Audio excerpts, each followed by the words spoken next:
सम्यक दर्शन हम सभी का दृढ़ बने। व्यसनों के बारे में अरहत दास सेठ अपनी 8 पत्नियों को बता रहा है। सबसे छोटी पत्नी कुंदलता, उसने प्रश्न किया है स्वर्ग नरक लोक परलोक पाप पुण्य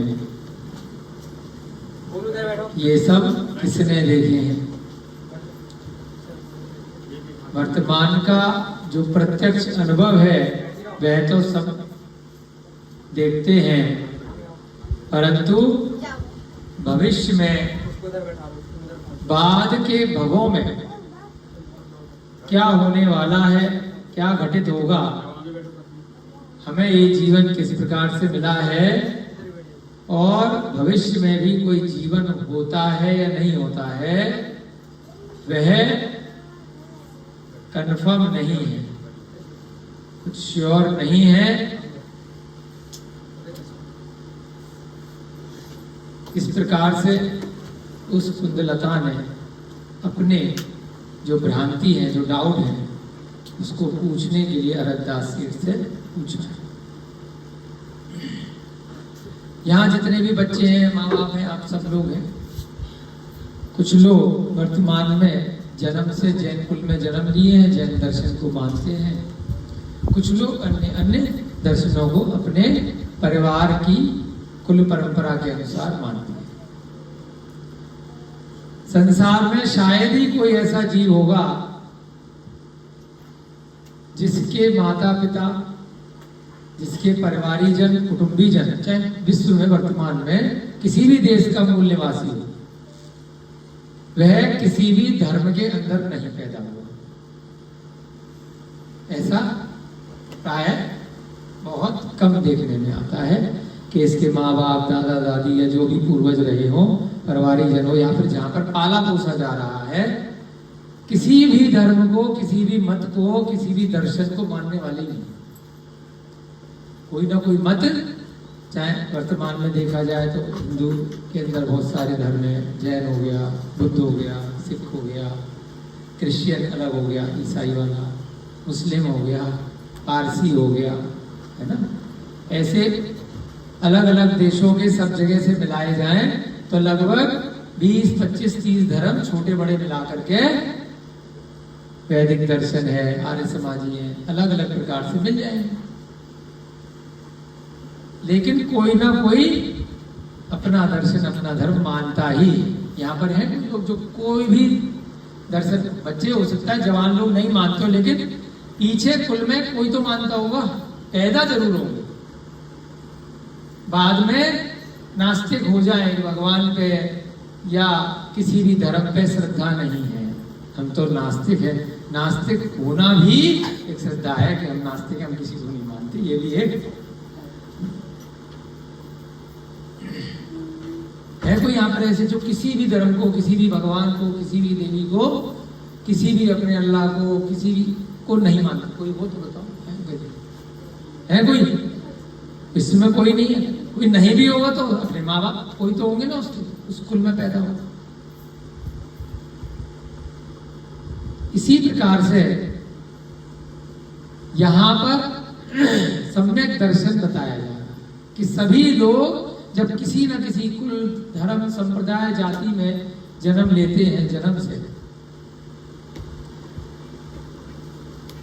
2 मार्ग यहां पर बताए हैं, एक संसार मार्ग और एक मोक्ष मार्ग। सभी कुल संप्रदाय, जहां जहां जो भी व्यक्ति मनुष्य जीवन में जन्म लेता है, अपनी अपनी मान्यता के अनुसार वह संसार को में जो भी उसके भोग हैं उनको भोगता है, और उसके बाद वह बाद में जाकर के उसे पता चलता है, जब उसकी मृत्यु हो जाती है, कि इस संसार के परे भी कोई संसार है या नहीं। ऐसे ही ये कुंदलता है जो अपने पति अरहत दास से पूछ रही है कि वर्तमान में जो देखा जा रहा है वही प्रत्यक्ष, इसके बाद मुझे नहीं पता। तो हमारा ये जो इतनी देर से आपसे वार्तालाप कर रहे हैं, बस एक छोटा सा प्रश्न है कि सभी लोग अपनी अपनी पूजा भक्ति श्रद्धा के अनुसार, कोई देवी को मान रहा है, कोई अल्लाह को मान रहा है, कोई किसी भगवान को मान रहा है, कोई जिनेंद्र भगवान को मान रहा है, कोई बुद्ध को मान रहा है, तो उसका कोई वर्तमान में आपने प्रत्यक्ष फल देखा है? फिर भी आप देवी की पूजा कर रहे हो। अभी नवरात्रि चल रहे हैं, सभी लोग नवनिधि की नवरात्रि में पूजा कर रहे हैं, उपवास भी कर रहे हैं, दशहरा भी आता है, करवा चौथ भी रखते हैं। कभी देखा है करवा चौथ स्त्री ने हर साल रखा, उसका पति कभी मरा ही ना हो, उसकी मृत्यु आया ही ना,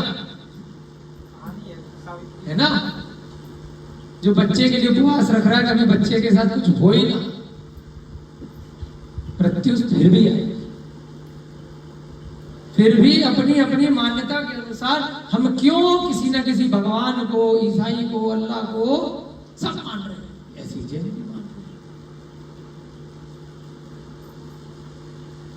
कोई है यहाँ पर जो थोड़ा सा समझदार हो गया हो कि जो कभी भी किसी की उसने भक्ति नहीं करी, कुछ भी नहीं करा, एक पत्थर की मूर्ति है, कहीं एक बिंदु है, कहीं कोई ध्यान लगा रहा है, कहीं कोई मूर्ति स्थापित करके कर रहा है, कोई बिना मूर्ति के आले में कर रहा है, कोई ना कोई आश्रय लेकर के पूरे संसार का जो मनुष्य गति का जीव है, वो कुछ ना कुछ अपनी कुल परंपरा से, अपने माँ बाप को देखा था क्रिसमस मना रहे हैं, पेड़ पे कर रहे हैं, तो करने लग गया। किसी को देखा तो वो साईं बाबा के जा रहे हैं, तो वहां जाने लग गया। किसी को देखा वो आर्य समाजी इस प्रकार से होता है, वैसे करने लग गया। किसी ने देखा देवी पे ऐसे ऐसे जाते हैं वहाँ, तो वहां यात्रा पे लग गया। कोई अमरनाथ जा रहा है, कोई कैलाश जा रहा है। पूरे विश्व में कोई जगह ऐसी नहीं है, कोई मक्का मदीना जा रहा है, जा रहे हैं ना सब। प्रत्यक्ष फल क्या कोई देख रहा है? फिर भी मान्यता के अनुसार इसमें सारे धर्म, सारे दर्शन कुछ ना कुछ बता रहे हैं। क्या उसका कोई बताओ? मक्का गए और तुरंत कुछ हो गया, है ना? जैन मंदिर भी गए, अभिषेक किया और तुरंत कुछ हो गया, होता है क्या? तुरंत तो कुछ नहीं होगा। हम भी 2-3 घंटे रहते हैं, तुरंत प्रत्यक्ष फल दिखाई नहीं देगा। जाप लगाओ तो ये हो जाएगा, आरती करो तो ये हो जाएगा। प्रत्यक्ष कभी भी किसी मान्यता का तुरंत फल नहीं, लेकिन फिर भी संसार के सारे जीव कुछ ना कुछ करते हैं। फिल्मों में भी दिखाते हैं, जब डॉक्टर से नहीं हुआ तो चले गए मंदिर घंटा बजाने। अब मैं खाली हाथ यहाँ आया हूं, तब डॉक्टर ने जवाब दे दिया है, शायद तू कुछ कर ले, इतने का प्रसाद देंगे, आरती करेंगे। हर फिल्म में भी, चाहे देश की फिल्म हो चाहे विदेश की फिल्म, कोई भी फिल्म चर्च के बिना या मस्जिद के बिना या मंदिर के बिना, हर फिल्म में कहीं ना कहीं 2 मिनट का सीन हो, 5 मिनट का सीन हो, आएगा ही आएगा। पूरे विश्व में हर कहानी में आएगा ही आएगा, कहीं ना कहीं मंदिर इत्यादि या कोई भी। वेदों में भी आएगा कुछ ना कुछ भगवान का जिक्र। वेदों की शुरुआत में ही, चारों वेदों की शुरुआत में से 2 प्रमुख जो वेद है, ऋग्वेद यजुर्वेद, उनमें शुरुआत में ही ऋषभ देव भगवान को और नैमिनाथ भगवान को नमस्कार करके वेद लिखे गए। तो नमस्कार करा गया है उसमें आदिनाथ भगवान और नैमिनाथ भगवान 22 वेदों की प्रारंभ में पहले श्लोक। इसका मतलब वो भी ईश्वर को मानते हैं। उसके बाद उनकी रचनाएं कि मैं इनको मंगलाचरण करके, इनको नमस्कार करके यह रचना प्रारंभ करता हूं। ऐसे ही वह खुद रखा है कि उसको वो कुछ ना कुछ मान्यता तो कर रही है, लेकिन उसका कारण नहीं पता है। ऐसे ही ये संसार के जीव हैं, छोटे छोटे बच्चे हैं, ये भी नवरात्रि में जाएंगे, सब कोई टीका लगा रहा है, कोई चरण छू रहा है देवी मान करके, कोई अभी भंडारे कर रहा है, कोई श्राद्ध कर रहा है, कोई कनागत चला रहा है, कोई सब कुछ ना कुछ कर रहे हैं। लेकिन अरे हम भगवान को नहीं मानते, अरे स्वर्ग नरक किसने देखे, अरे परलोक किसने, कहीं काय के लिए कर रहे हो? फिर काय को कौए को खिला रहे हो? काय पूरी छोले और ये सब चीजें, तो कुछ है ही नहीं, तो क्रियाकलाप कर क्यों रहे हो? कई लोग तो ऐसे दुष्ट हैं जो भगवान को शराब की बोतलें ले जा रहे हैं, भगवान को भांग पिला रहे हैं, अफीम पिला रहे हैं, धतूरा खिला रहे हैं, पता नहीं क्या, खुद खाना है, खुद भगवान के सामने बलि दे रहे हैं पशुओं की। तो बलि देने से तुम्हारा परलोक सुधर जाएगा क्या? मान्यता है। जीव हिंसा करने से, मांस खाने से, मांस खिलाने से, पशु हिंसा, जीव हिंसा, स्वयं की प्रति हिंसा, शराब पिला देंगे भगवान को तो पता नहीं क्या हो जाएगा। ऐसी ऐसी मान्यता है तो चल रहा है बहुत भीड़ है। जहाँ जिस भगवान शराब पीते हैं जो मान्यता, वहां तो पूरे दिन लाइन लगी रहती है, बोतलें ले लेकर के भिखारी बैठे रहते हैं, खाली गिलास ले लेकर के। दिल्ली में बहुत बड़ा प्रसिद्ध मंदिर है इंडिया गेट पे, सारे सैकड़ों हजारों भिखारी खाली गिलास लेकर बैठे रहते हैं, पूरा 2-3 किलोमीटर तक। आधा प्रसाद भगवान को चढ़ाते हैं, आधा बोतलों में पिला देते, सारे नशेड़ी पूरे दिल्ली गाड़ियों की लाइन लग रही है, हजारों गाड़ियां, बड़ी बड़ी ब्रांडेड बोतलें भगवान को चढ़ाएंगे, फिर बाहर भिखारियों को आधा बांटेंगे। भैरव इंडिया प्रगति मैदान के सामने जाना है। मतलब ऐसी ऐसी मान्यताएं हैं। हम भी अचंभे तो कोई एक दिन निकल रहे थे, इतनी गाड़ियां क्यों लग रही हैं भाई साहब, और ये गिलास लेके क्यों बैठे हैं भिखारी लाइन से 1 किलोमीटर से, खाली गिलास, क्या चक्कर है? हाथ में जब पूछताछ करी समझ में आया तो मामला गड़बड़ है। 1-2 घंटे शाम को रुके, हमारे मित्र है वो घूम रहे थे, बोले अंदर से बहुत आवाजें आ रही हैं, जाके देख के आए। मैं कहा तुम ही जाओ। अंदर गए तो जो वहां के अंडे थे, बहुत सारे मुर्गे बांध रखे थे, मुर्गे चिल्ला रहे थे, बहुत पब्लिक चली गई थी। पब्लिक की मान्यता शराब की, मुर्गा चढ़ा रहे हैं, दारू चढ़ा रहे हैं, और वो वहां पे पार्टी चल रही है, मार मार करके सारे।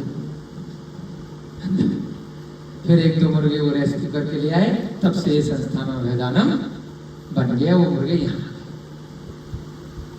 काफी दिनों तक 1-2 महीने उनकी सेवा करी, जितने उनका जीवन था बचे, इसलिए घटना याद है। वो भाई साहब लड़ा करके 2-4 मुर्गे यहाँ पर तुम मंदिर में बांध कर उल्टे मुर्गे लटका के क्या पब्लिक को बेवकूफ बना रहे, क्या मूर्खता है। तो यहाँ ऐसे ही वह कुंदलता है, उसने बहुत सारे प्रश्न किए हैं। जब सभी जीव जानते ही नहीं है कि परलोक होगा, जो हिंसा कर रहे हैं या जो अहिंसा कर रहे हैं, जो भी धर्म के कार्य कर रहे हैं, जो भी अधर्म के कार्य कर रहे हैं, फिर भी वो कुछ ना कुछ कुल परंपरा से कुछ ना कुछ करे जा रहे हैं, कर रहे हैं। सब देख रहे हैं कि बच्चे हो रहे हैं, विवाह हो रहा है, सारी चीजें संसार में चल रही, फिर भी कह रहे हैं कि कैसे पैदा कैसे हो रहा है, बड़ा कैसे हो रहा है, मरण कैसे हो रहा है, मरने के बाद कौन सा जीवन, कुछ नहीं, जो कुछ है इसी जीवन में।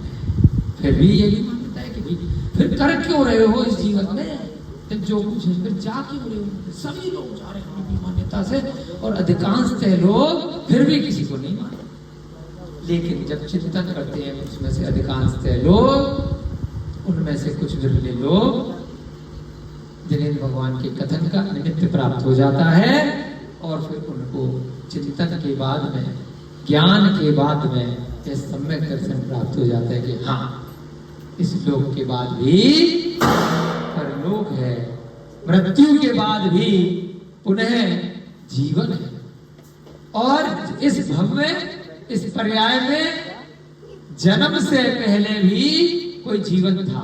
इधर ध्यान दो, कोई बात नहीं, इस जन्म से पहले भी कोई जीवन था, और इस जन्म के बाद भी कोई जीवन होगा। यह ज्ञान होना ही सम्यक ज्ञान है।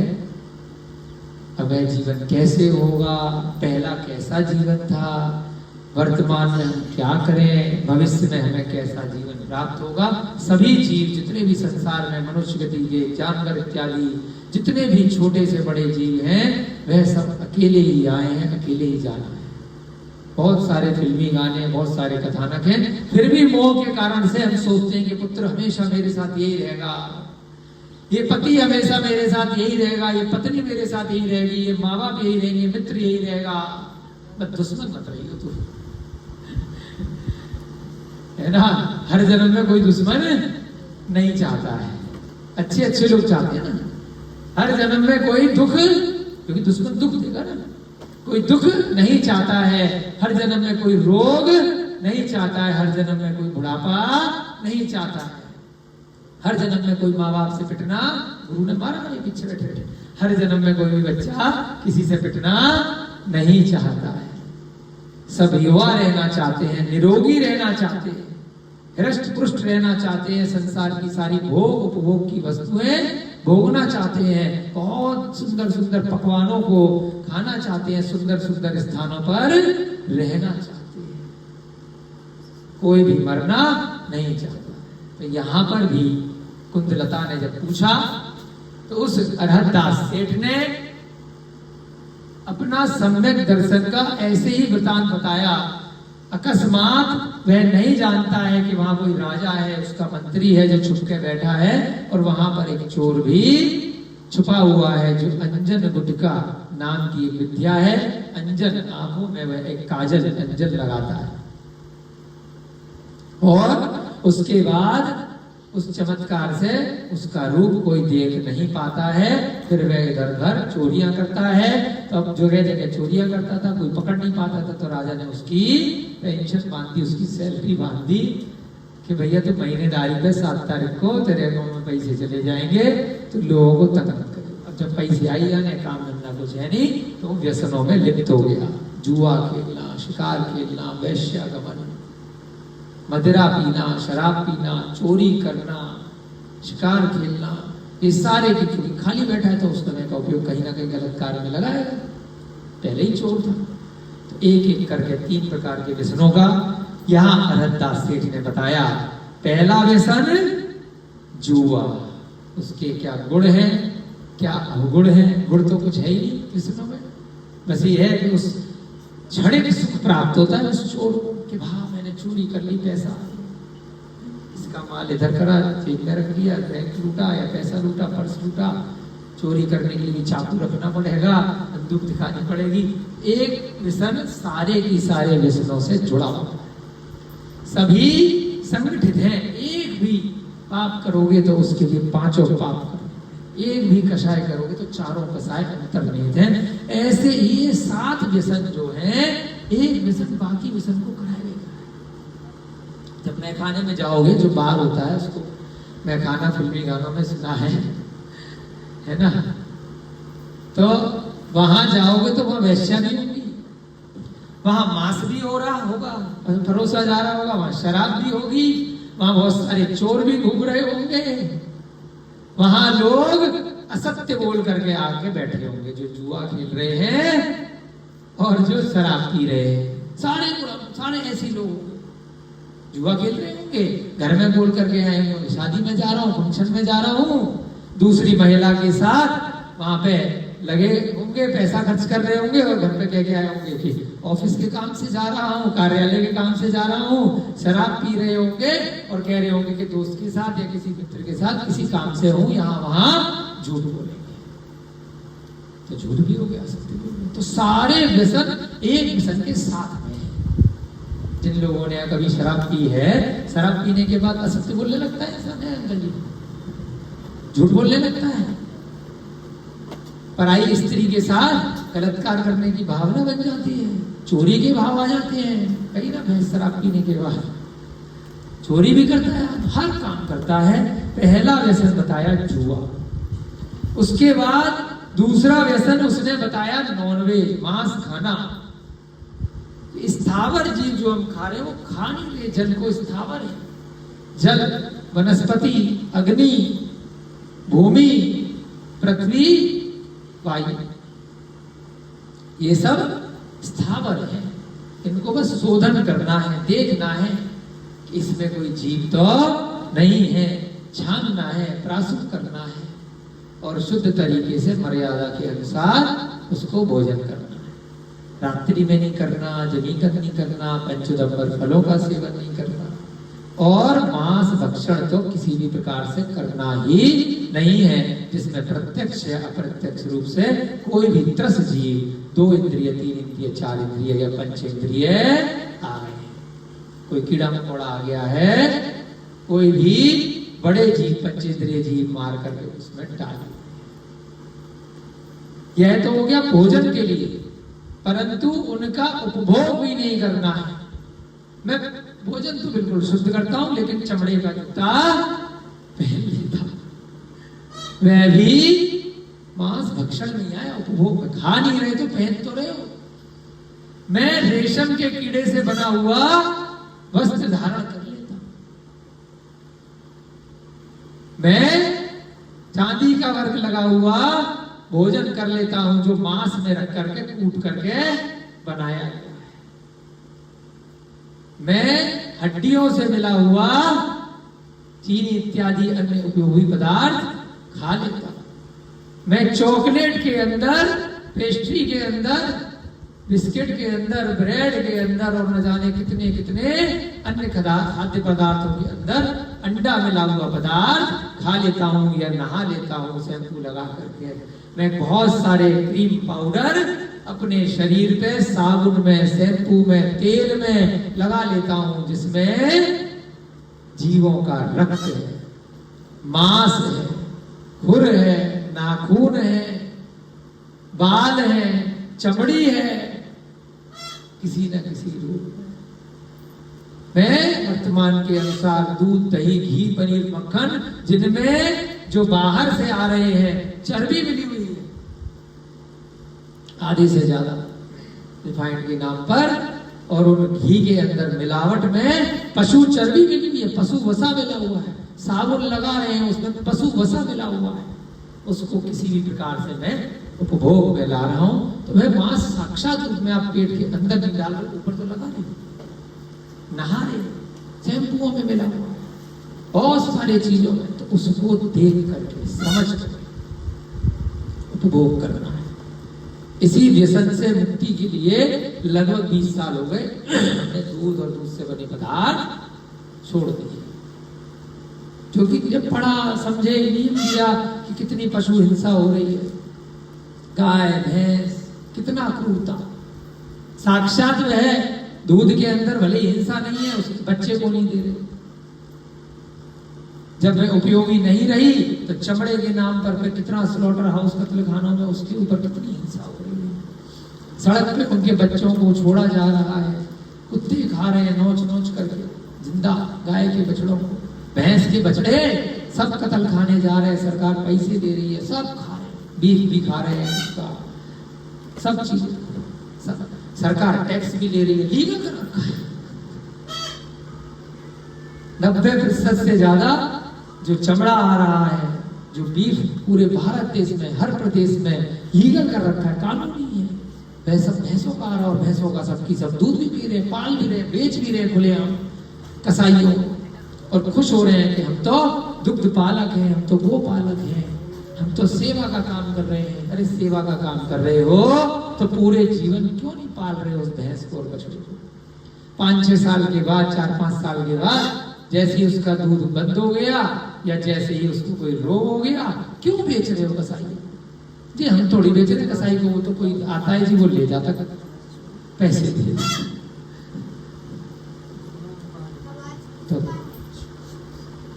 मांस का व्यापार करना, किसी भी मांस के लिए रॉ मटेरियल बोलते हैं जो शुरुआत का पदार्थ होता है ना, जैसे खेती के बाद गेहूं मिला, आटे वाले को गेहूं बेच देना,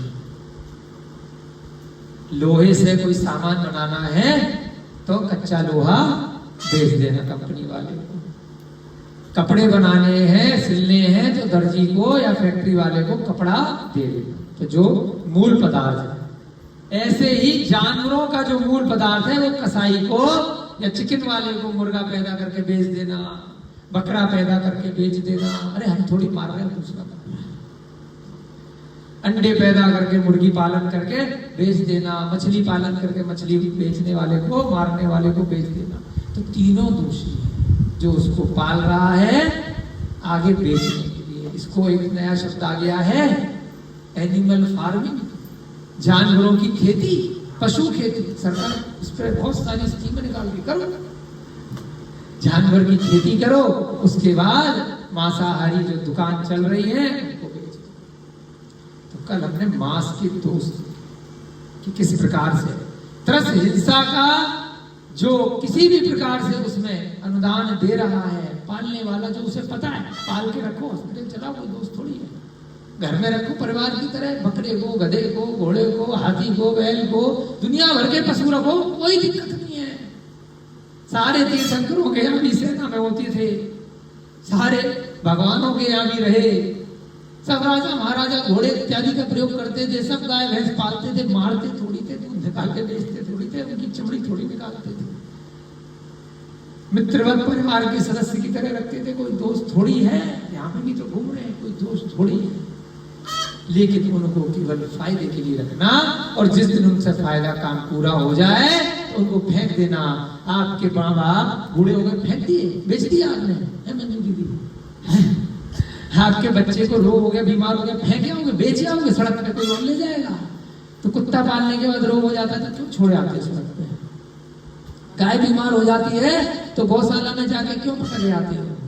भैंस बीमार हो जाती है तो क्यों दे आते हो? अरे हम तो पाल रहे थे, झूठ बोलते, केवल फायदे के लिए पाल रहे थे। इन बच्चों से कोई फायदा नहीं हो रहा, फिर भी माँ बाप पाल रहे हैं। इनमें कोई गूंगा बहरा लंगड़ा लूला हो जाएगा, कोई भविष्य में कमा के नहीं देगा, फिर भी पालोगे नहीं पालोगे? माँ बाप बूढ़े हो जाएंगे, अपाहिज हो जाएंगे, बिल्कुल काम के नहीं रहेंगे, बेड पे रहेंगे, फिर भी रखोगे नहीं रखोगे? तो झूठ क्यों बोल रहे हो कि जानवर को पाल रहे थे? पशुपालन नहीं है जो हो रहा है, वो पशुओं का व्यापार है। नाम रख दिया पशुपालन विभाग, पशुपालन मंत्रालय। पशुपालन कर रहे हैं, पशुपालन नहीं कर रहे, धोखा दे रहे हैं स्वयं को भी, अपने परिवार को भी और अपनी आत्मा को भी। यहाँ पर वो सब चीजें मांस भक्षण में बताई, और उनका जो भविष्य में क्या मिलेगा उसको, विरूपता, बीमारी, पीड़ा किसको? पशु को नहीं, तुम्हें मिलेगी जो कर रहे हैं काम। तिरस्कार, स्मृति हरण, बुद्धि हरण, ये सब मुद्रा के भी दोष, पशुपालन इसके भी दोष, मांस के। तो यहाँ पर बहुत सारी बातें कल हमने करी थी, मांस भक्षण के दोष देखे, तो उसमें सूक्ष्मता से आज आपको समझा रहे हैं कि ऊपर ऊपर से मैं तो शाकाहारी हूँ, उससे काम नहीं चलेगा। एक शब्द आया वीगन, हम भी बहुत साल तक वीगन बन के अपना शब्द का प्रयोग कि भाई जो पशुओं से प्राप्त, उसकी क्रूरता से प्राप्त कोई पदार्थ है, उसको जितना संभव हो प्रयोग ना लाए। जो भी ऐसी कोई वस्तु है, पदार्थ है, खाना और खाने के अलावा जो आपके जीवन में उपयोगी हो रहा है, उसका प्रयोग ना। आप किसी आसन में बैठे हैं, आप देख करके, भाई चमड़ा तो नहीं है इस गद्दी में, इस कुर्सी में, इस चौकी में, इस आसन में, इस तख्त में, देख लो क्या दिक्कत है, मैं नहीं बैठूंगा भैया किसी पशु हिंसा। ऐसा कोई भी पदार्थ उपयोग में ना लाए, उससे भी आपका जीवन मांस भक्षण से रहित, दोषों से रहित हो जाएगा और बहुत आनंद आपको आएगा। मदिरा को ही मद्य भी बोलते हैं, शराब भी बोलते हैं, दारू भी वर्तमान में लोग बोलते हैं। तो वह व्यक्ति भी क्या हो जाता है? अधर्म करने लगता है, लज्जा और स्मृति का विध्वंस करता है। मूर्ख मनुष्य इसका सेवन करते हैं। यह मदिरा पीने के बाद लोग पर स्त्री सेवन करने लग जाते हैं और चोरी करने के लिए भी तत्पर हो जाते हैं। शराब पीने के बाद शरीर को दुर्बल कर देता है, कमजोर कर देता है ना। पीने के बाद खाना पचता नहीं है, हड्डियां गलने लग जाती हैं, आंतें गलने लग जाती हैं। क्रूरता करने वाला हो जाता है, स्नेह नहीं करता है, अर्थ का नाश करता है। सारा की सारा पैसा अपने परिवार, अपने घर, अपने अच्छे प्रकार के दान में देके कहां देने लग जाता है? शराबियों। असत्य बोलने लग जाता है, क्लेश करने लग जाता है। होता है ना, यहाँ पर भी कोई कई बार शराब पी कर आ जाता है तो ये पलंग मेरा, ये सामान मेरा, ये चीजें मेरी, ये कैमरा मेरा, यहाँ गालियां देना, शब्द बोलना, लड़ना, मारना, पता ही नहीं है क्या करना। आज हम वैश्या व्यसन के दोष देखें। अरदास सेठ अब कह रहा है कुंदलता के माध्यम से बाकी की सारी 8 पत्नियों को सब मिलाकर, जो नट विट और सैनिक जनों के द्वारा भोगी गई। जो नौटंकी होते हैं ना, नट विट, फिल्मी हीरो हीरोइन नाटक करते हैं। आप भी किसी हीरोइन को देख करके लट्टू हो गए, क्या एक्टिंग है, कम वस्त्रों में नाच रही है फिल्मी पर्दे पर, पागल हो गए देख करके, वीडियो देख करके, रंगमंच देख करके। गांव में चलता था ना पहले, नाचती थी, अभी भी बहुत सारे कपड़े उठा, क्या गंद है, अनादिकाल से चला रहा है, वर्तमान में भी चल रहा है। तभी तो 1000 साल पहले के ग्रंथ में लिखा है। राजा महाराजाओं के समय भी होती थी, लेकिन इसका मतलब ये नहीं कि वो सही कार्य था। हर समय हर काल में अच्छे बुरे लोग रहे हैं। 365 दिन, 12 महीने, हर महीने के जो 30-31 दिन हैं, कुछ अच्छे लोग कार्य करेंगे, कुछ बुरे लोग कार्य करेंगे। अनादिकाल से परपाटी परंपरा चली आ रही है। 608 जीव हर 6 महीने 8 समय में इस संसार से अनादिकाल से मोक्ष जा रहे हैं, जाते थे और जाएंगे। तो बुरे भी लोग हैं, अच्छे भी लोग हैं। नरक भी प्रतिदिन असंख्यात लोग जा रहे हैं, स्वर्ग भी प्रतिदिन लोग जा रहे हैं। त्रियंच गति को भी लोग प्राप्त कर रहे हैं पशु पक्षियों में, और मनुष्य गति में भी जन्म हो रहा है, होता था, होएगा।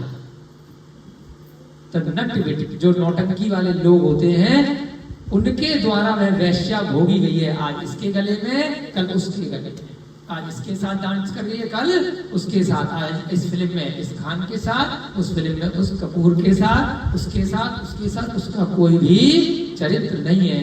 और हम सभी लोग उस स्त्री के पीछे पागल हो गए। सब होते हैं, हम कोई अलग नहीं, सब होते हैं, सब हुए पिछले भवों में। लेकिन जब यह डर हो गया, जब सब में ज्ञान हो गया, उसके बाद कोई इच्छा, कोई दिखता ही नहीं। सारी की सारी स्त्रियां अपनी माता, बहन या कोई भी उनमें राग द्वेष नहीं आता। इस सम्यक ज्ञान के, सम्यक दर्शन के कारण से जब निरंतर स्वाध्याय करते रहोगे, तो धीरे धीरे करके जो आत्मा में ये जो काम की वासनाएं हैं, ये जो भाव है, ये स्वतः अपने आप दूर धीरे धीरे होते चले जाएंगे। मैल, ये गंदगी हटने लग जाएगी। उससे पूर्व किसी भी पर स्त्री पर पुरुष के प्रति गलत भाव करना, यह वैश्या गमन ही कहलाता है। प्रत्यक्ष रूप से गए या नहीं। जो सैनिक जनों के द्वारा बोली गई है, इस लाइन में भी भाव छुपा हुआ है। उस दिन भी चर्चा चली थी कि लगता है कई बार कि सैनिक बहुत अच्छे, देश की रक्षा, उनमें भी अच्छे लोग हैं, परंतु जब वह किसी देश को लूट लेते हैं, वहां आक्रमण करते हैं, वहां पर राजा कहता है लूट लिया, अब कब्जा कर लो। तो क्या करते हैं लूटने के बाद, जीतने के बाद? वहां पर बहुत सारी महिलाएं, बच्चे इन सबको उठा लेते हैं, गलत व्यवहार करते हैं, लूट लेते हैं। तो पद्मावती जैसे शौहर भी हो जाते हैं कि हम मर जाएंगे, लेकिन दूसरे देश के परपुरुष के साथ में उनके यहाँ जाकर के नहीं रहे। बहुत सारी वैश्याएं होती हैं, तो वह सैनिकों को दी जाती है, खुश रहे, जिससे कि जोश रहे। शराब भी दी जाती है, सारे व्यसन कराए जाते हैं, जिससे कि कहा दे मारना शुरू, मरेंगे भी आधे, अगर हार गए तो हमेशा जीतेंगे तो है नहीं। तो इसलिए वह व्यसनों में लिप्त कराए जाते हैं, उनको ऐसे गलत कार्य। तभी तो आपने देखा होगा कि वर्तमान में भी बहुत, अरे शराब पीनी है, मिलिट्री कैंटीन से लेकर के आओ, सब लेकर के आ रहे, सब सुन रहे हैं। तो क्या कॉन्सेप्ट है वो? सरकार सैनिकों को आधे रेट पर शराब दे रही है, उसका अंतर्निहित भाव नहीं समझ पा रहे हो। क्या मूर्खता है। सारे की सारे सैनिक, सारे की सारे अधिकारी, सारे की सारे उनके कर्नल उनको शराबी बना दिया है। पूरे दिन झूठते हैं, फ्री में शराब। बाहर का कोई अपने घर ले जाएगा, आधे रेट, 20% रेट, 10% रेट के शराब। एयरपोर्ट जाओ, ड्यूटी फ्री शराब, लाइन लगा के 100 में से 90 दुकान शराब।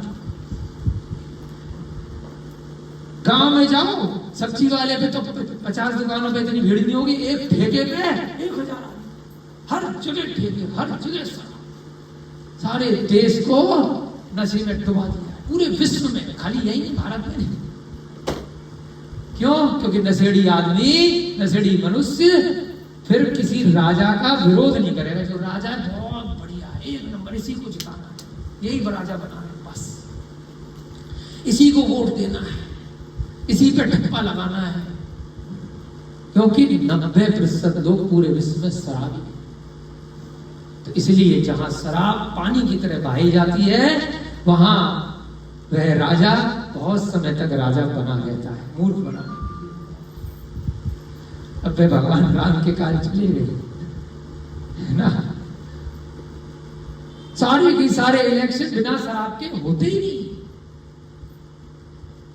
कोई से भी चुनाव हो, बस शराब ही चाहिए। लोग, आप कितनी भी कोशिश कर लो, किसी भी लेवल पे कोशिश कर लो, आपकी सोसाइटी का आर्डर में कभी छोटा सा चुनाव होगा तो बस शराब चाहिए।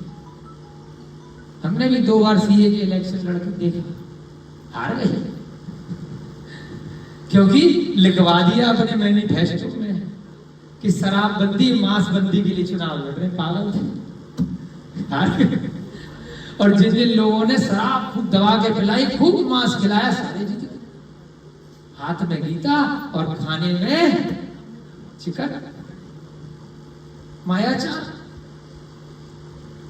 सब नोटंकी, बस शराब शराब शराब और मांसाहार। इसलिए भविष्य के हिसाब से सोचो, वर्तमान के लिए जो भोग मिल रहे हैं, शराब पी करके, पिला करके, मांस खा कर, खिला करके, उसके लिए मत सोचो। यहां पर वैश्यागमन के दोष बताए हैं कि वैश्या कौन होती है? जो फिल्मी हीरो हीरोइन नट बिट बोल रहे हैं, उनको उनके द्वारा भोगी जा रही है, सैनिकों के द्वारा भोगी जा रही है। उस वैश्या में सत्य बिल्कुल नहीं होता है, शौच यानी कि शुद्धि उसमें बिल्कुल नहीं होती है। आदि गुणों से जो रहित है, उसमें कोई गुण नहीं है। सैकड़ों कपटों का भंडार है, छल कपट, आंखें मटका मटका करके, इतना मायाचारी उस वैश्या के अंदर है। शिष्ट जनों की निंदा का प्रमुख कारण है। जो अच्छे लोग हैं उनकी निंदा वह करती है। अनादर का अद्वितीय स्थान है, खूब अनादर, सबका अनादर कर देती। जब पैसा खत्म तो भैया तेरे घर नहीं आना। धन की समाप्ति करने वाली है नोटों की गड्डियां, सोना चांदी रत्न हीरे मोती माणिक जो भी है, आप वैश्या पे जाकर के लुटाए। सद्गुणों को छिपाने वाली है, ऐसी वैश्या का सेवन कौन करेगा? अर्थात कोई नहीं। वह अरंदास से पत्नियों को बता रहा, उसके माध्यम से जो कान लगा के सुन रहे हैं, जिन्होंने अपने ज्ञान से देखा, जिन्होंने लिखा, जो अब सुन रहे हैं, जो वीडियो में देख रहे हैं, उन सबको बताया जा रहा है। सबको पता है ये दोष है, फिर भी सब कर रहे हैं। रात में जाकर के, क्लब में जाकर के, बार में जाकर के डांस कर रहे हैं। आजकल एक और चल गया ना, डिस्कोथेक, डिस्क जो नाचती है ना, डीजे बज रहा है, लड़के लड़कियां और बड़े बूढ़े सब नाच रहे पागलों की तरह वहां पे रात की पूरी रात के 10 बजे से लेकर सुबह तक। बहुत है, सब जगह खुल गए वर्तमान।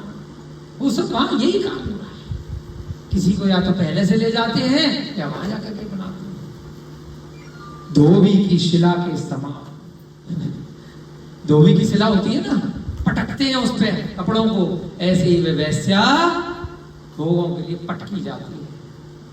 कुत्ते के करपर के समान, कुत्ते का कोई पट्टा होता होगा, उसको पटकते होंगे, कुछ करपर किसे बोलते हैं?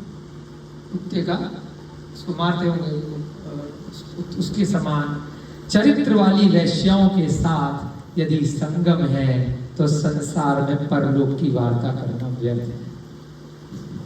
अरे परलोक में ये वो ड्रामेबाजी, तुम संगम किसके साथ रख रहे हो? घूम किसके साथ रहे हो? लेके किसके साथ जा रहे हो? वैश्या के साथ आपका गमन है, ऐसी औरतों के साथ, ऐसी महिलाओं के साथ जिनका कोई चरित्र नहीं है। तो और बातें कर रहे हो बड़ी बड़ी, बड़े बड़े प्रवचन, बड़े बड़े शास्त्र, बड़े बड़े संत, क्या घर में भी सब बड़ी बड़ी बात है, तो परलोक और स्वर्ग में रखी कि भैया नहीं होता, कुछ नहीं होता, तो ये गलत काम क्यों कर रहे हो, कुछ नहीं होता था, यही नरक है तुम्हारे लिए। अब शिकार व्यसन के दोष, अगला कौन सा है एक एक पैराग्राफ, लेकिन चिंतन कर रहे हैं, करवा रहे हैं, प्रयत्न कर रहे हैं कि भाई इस बहाने से जिन चर्चाओं को स्कूल कॉलेज माँ बाप अड़ोसी पड़ोसी मित्र शत्रु कोई नहीं करेंगे, वह इन ग्रंथों के माध्यम से शायद बच्चे बूढ़े जवान बड़े बूढ़े हम सब सुन लें और घबराएं नहीं कि पता नहीं क्या पढ़ा दिया क्या बता दिया, क्योंकि नहीं बताएंगे तो फिर कोई नहीं बताएगा, फिर वह गलत कार्यों में लिप्त हो जाओ। इसलिए बच के रहो, सावधान रहो।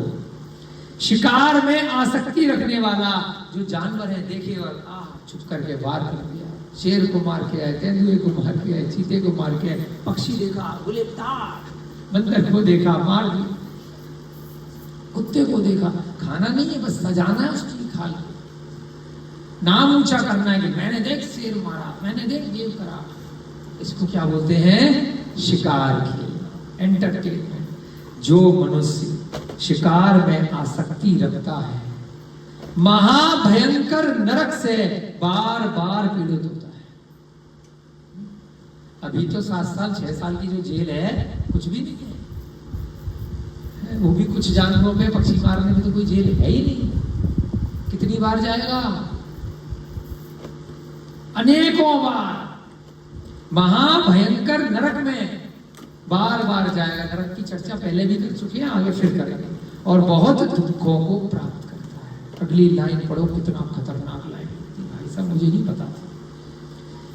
हे पांडव, यानी कि जो अपनी पत्नियों को संबोधित कर रहा है, हे मेरी पत्नियां, पशुओं के शरीर में जितने रोग होते, जिस पशु को आपने मारा,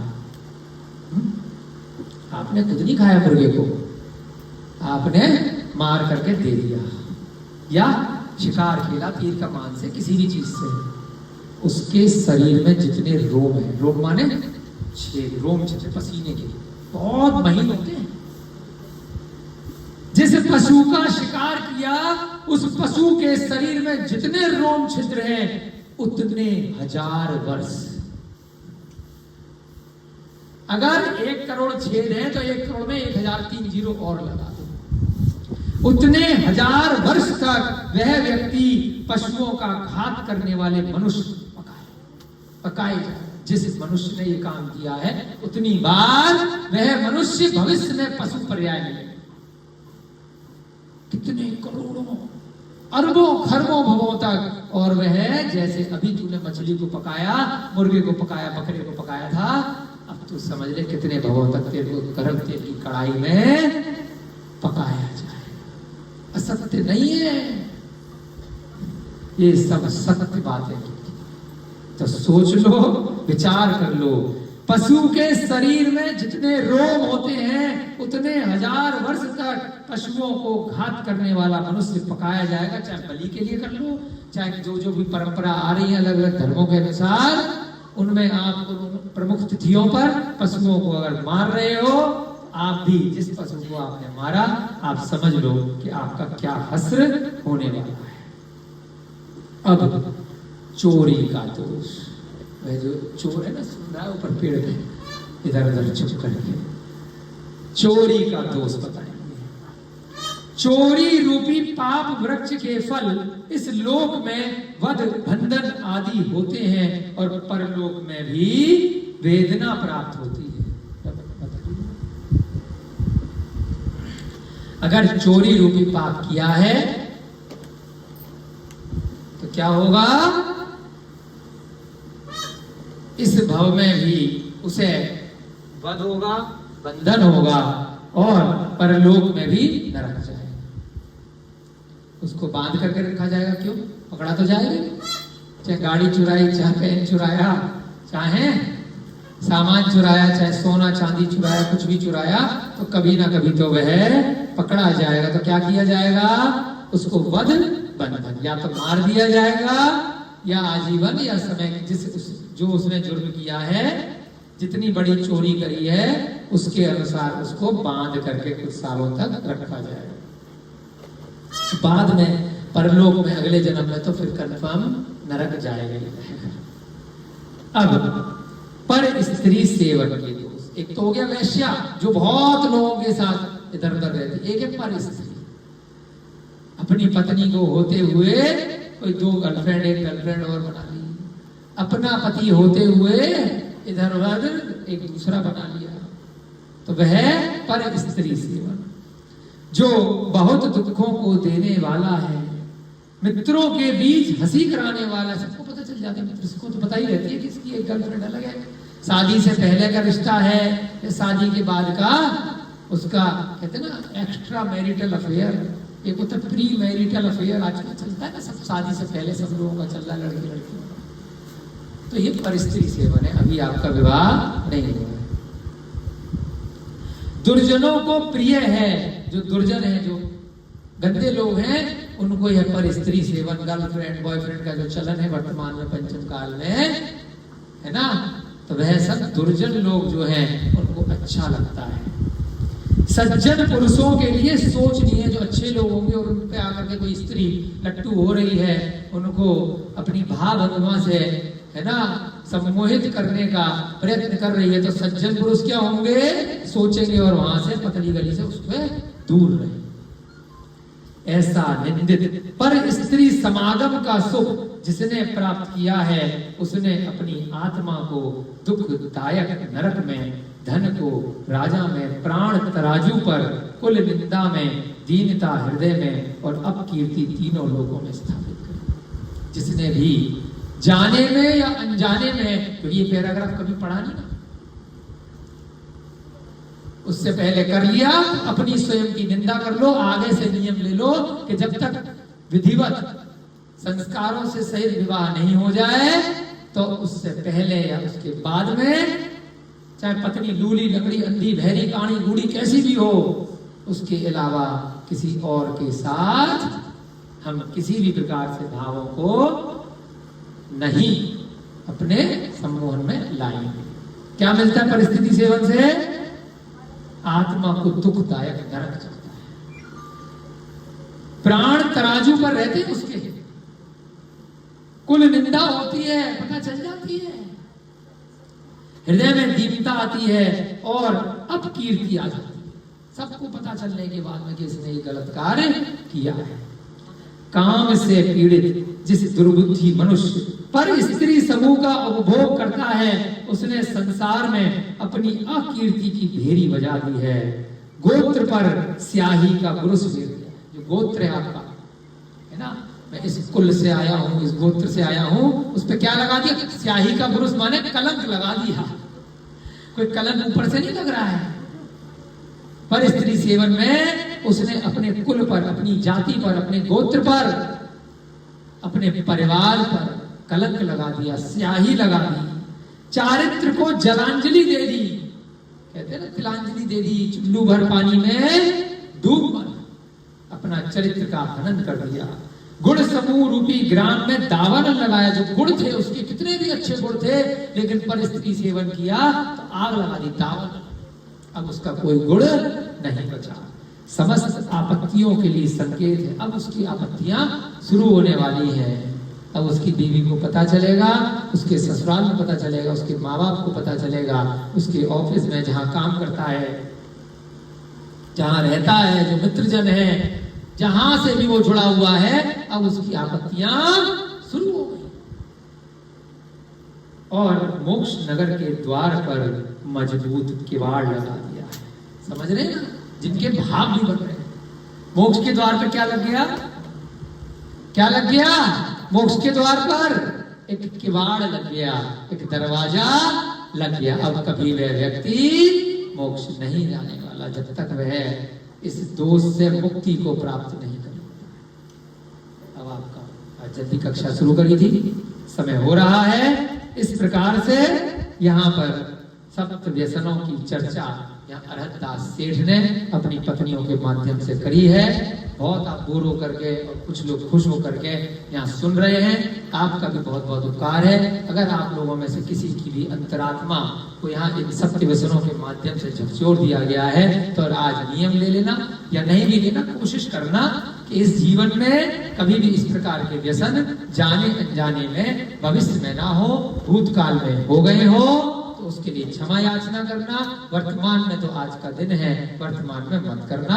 आज अभी इसी वक्त इस प्रकार के कोई व्यसन अगर कर दिए हो, कर लिए हो, करने वाले हो तो आज से मत करना, क्योंकि थोड़ा सा सम्यक दर्शन के साथ में अगर डर के रहोगे तो जीवन सुदृढ़ रहेगा, बहुत अच्छे जीवन में आगे जाओगे। इन्हीं भावना के साथ जय बोली महावीर भगवान की। सभी को जय जिनेंद्र, जय तू जय।